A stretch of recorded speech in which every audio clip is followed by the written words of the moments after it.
அண்ணே வணக்கம். இந்த காலை எவ்வளோ சொல்லியிருக்கீங்க? இந்த காலை 75. ஆ 60,000 கேள்வினே. ஆ 65,000 சரி. இந்த காலையா? இந்த காலையானே. ஆ இந்த காலையா சிந்து இது என்ன எவ்வளோ சொல்லியிருக்கீங்க? இல்லை ரெண்டு சேர்த்தா உங்களுக்கு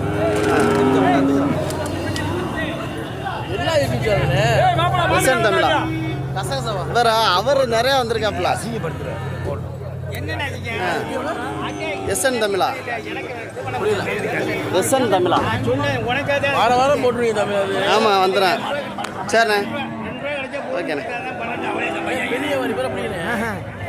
அவர் வேலை தானே நிறைய சண்டை வருது. மஞ்சளுக்கு வாங்கிட்டு போய் அதெல்லாம் கரெக்டாக எடுத்து விட்டுருவோம்ல.